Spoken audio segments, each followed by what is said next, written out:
हजरत मालिक बिन दिनार फरमाते मैंने 60 हज किए। एक हज के मौके पर मैंने बड़ा रश देखा, लाखों का इज्तिमा हुआ। कहते लाखों का मजमा था तो मेरे दिल में ख्याल आया, मैंने कहा अल्लाह इतने लोग आए हैं, इनका हज कबूल भी हुआ है कि नहीं। फरमाते मैं सोच रहा था तो रात को ना ख्वाब में मैंने किसी कहने वाले को कहते हुए सुना कि सबका कबूल हो गया। बल्ख का रहने वाला मोहम्मद बिन हारून बल्खी है, उसका हज कबूल नहीं। फरमाते हैं शहरों के अलग-अलग खैमे लगते थे। अब भी आप हज करने जाएं तो पाकिस्तानियों की रिहाइशें अलग होती हैं, इंडियन की अलग, बांग्लादेश के अलग, मिस्री, यमनी, सब लोग अलग-अलग रिहाइशें होती, झंडे लगे होते हैं मुल्कों के। कहते मैंने सवेरे उठ के ढूंढना शुरू कर दिया, ढूंढता हूँ वो बंदा मिले। कहते जहां बल्ख शहर के लोग रहते थे वहां चला गया तो मैंने लोगों से पूछा तुम में मोहम्मद बिन हारून बल्खी कौन है। लोग कहने लगे वो तो बड़ा नेक आदमी है, परहेजगार है, बड़े भोले भाले, बड़े अल्लाह वाले, रियाज आपको बस हम ही जानते, वो तो बड़ा नेक है, परहेजगार आदमी। तो मैंने कहा अच्छा कहाँ है। उन्होंने कहा पहाड़ के पीछे उसने खैमा लगाया हुआ है, सारी रात इबादत करता है, सारा दिन रोजा रखता है, कायमुल लैल है, साइमुद दहर है। क्या बात। फरमाते मैं उन लोगों की बात सुन के हैरान हो गया कि मुझे क्या बताया गया, ये क्या कह रहे हैं। फरमाते मैं पहाड़ के पीछे गया। हजरत मालिक बिन दिनार अलैहि रहमा फरमाते हैं जब मैं वहां पहुंचा तो मैंने उस शख्स को मुसल्ले पे बैठे देखा। कसरत इबादत के आसार उसके वजूद पर नजर आ रहे, सीधा बाजू उसका कटा हुआ था। फरमाते 2 रकते मुकम्मल करके ना मैंने उससे अस्सलामु अलैकुम कहा तो मुझे कहने लगा वालेकुम सलाम, आप मालिक बिन दिनार हैं। मैंने कहा बड़ी इसकी फिरासत है। फरमाते फिर उसने ठंडी सांस ली, कहने लगा आपको ख्वाब आई होगी कि मेरा हज कबूल नहीं। फरमाते मुझ पर और बिजली गिरी कि क्या कह रहा। मैंने कहा यार लोग भी तेरी तारीफ कर रहे हैं और तेरी बसीरत भी बड़ी है, तो ये माजरा क्या है। कहने लगा आप ना पूछें। ये कह के उसने रोना शुरू किया, देर तक रोता रहा। मैंने कहा नहीं यार तू बता। कहने लगा नहीं आप ना पूछे, आप नाराज हो गए। मैंने कहा मैं नहीं होता, तू बोल ना। कहने लगा हुजूर 24 साल हो गए मुझे हज करते हुए, 24 साल, 24वां हज है मेरा, और हर साल कोई अल्लाह का वली आके बताता है कि जा चला जा तेरा कोई नहीं कबूल। बेपरवाही वेख सज्जन दी जिथे किसे दी पेश न जावे, उन्हें ताजा वाले दर दर रोले ते मंगतियां तख्त बिठावे। आजम किसे नु कारा मिलदा ही कोई काबे हो खाली आवे। कहते हैं उसने मुझे कहा हुजूर 24वां हज है, हर साल कोई बताता है। मैंने कहा तेरी गलती। कहने लगा मैं अपनी माँ का नाफरमान।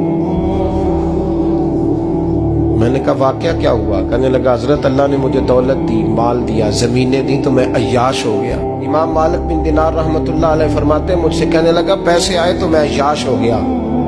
रमजान का महीना था, असर के बाद मेरी अम्मा इफ्तारी की तैयारी कर रही थी, मैं गया, मैंने कहा शराब पी हुई, अम्मा रोटी दे। तो अम्मा कहने लगी शर्म कर, शर्म कर, रोजा रखा नहीं तो जिन्होंने रखा है उनका तो ख्याल कर।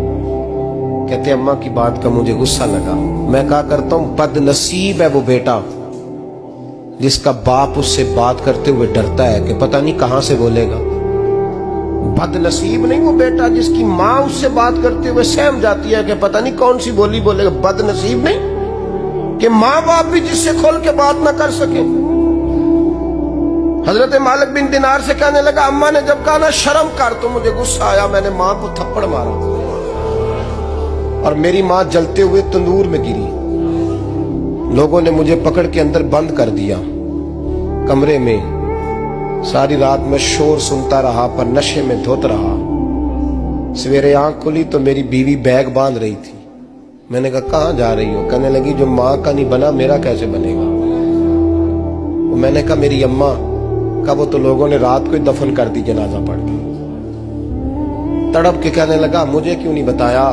तो कहते हैं लोग कहने लगे तेरी मरती हुई माँ कह गई थी इसे मेरा मुंह ना देखने देना। मेरे जनाजे के करीब ना आए। हजरत मालिक बिन दिनार फरमाते हैं जब उसने ये बात सुनाई तो मैंने भी उसके मुंह पे थप्पड़ मारा। میں نے کہا تو اسی قابل ہے. کہتے ہیں وہ رونے لگا, حضور دعا کرے اللہ مجھ سے راضی ہو جائے. کہنے لگا جب ماں کی انتقال کی خبر ملی تو میں نے کلاڑی لے کے وہ ہاتھ کاٹ دیا جس سے ماں کو مارا تھا. میں نے ساری جائیدادیں خیرات کر دی. 24 سال ہو گئے, 24 سال. ساری رات نماز پڑھتا ہوں, روزہ رکھتا ہوں, حج کرتا ہوں, پر ہر سال کوئی آ کے کہتا ہے جا دوڑ جا, تیرا کوئی نہیں قبول ہوا. حضور دعا کرے مالک راضی ہو جائے. فرماتے میں تھپڑ مار کے آ گیا. میں نے کہا تجھ سے راضی ہو جائے اتنے ظالم سے. امام مالک فرماتے رات کو آ کے سویا تو مجھے خواب میں رسول پاک کا دیدار ہوا.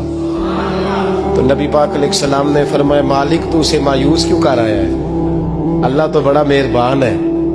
کہا حضور ماں کے نافرمان کو معافی کیسے ملے گی؟ تو امام مالک فرمانے لگے نبی کریم نے فرمایا جا اسے جا کے بتا دے تجھے قیامت میں تیری ماں کی وجہ سے بخش دیا جائے گا. کہا حضور اماں کی وجہ سے کس طرح؟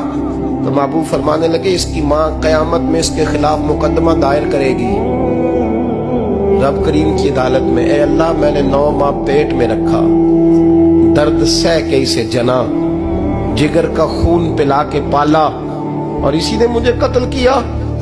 رب کریم اس کی ماں کا مقدمہ سن کے کہے گا اٹھاؤ اس کو دوزخ میں پھینکو, اس نے ماں جلائی تھی اسے بھی جلاؤ. محبوب فرمانے لگے جب پکڑ کر کے مالک اس کو محمد بن ہارون کو لوگ لے جائیں گے نا جہنم کی طرف, ابھی فرشتے گھسیٹیں گے ہی تو پلٹ کے پھر اماں کی طرف دیکھے گا, اور دوسری دفعہ پھر گھسیٹیں گے تو پلٹ کے دیکھے گا, اور تیسری دفعہ پھر پلٹ کے کہے گا اماں یہ مجھے جلانے لگے, اماں یہ جہنم میں پھینکنے لگے. میرے حبیب فرمانے لگے وہ جل کے مرنے والی ماں وہاں بھی بول پڑے گی, کہے گی یا اللہ چل میں نے معاف کیا تو بھی معاف کر دے, اے اللہ میں نے معاف کیا تو بھی معاف کر دے, اللہ تو معاف کر دے اسے.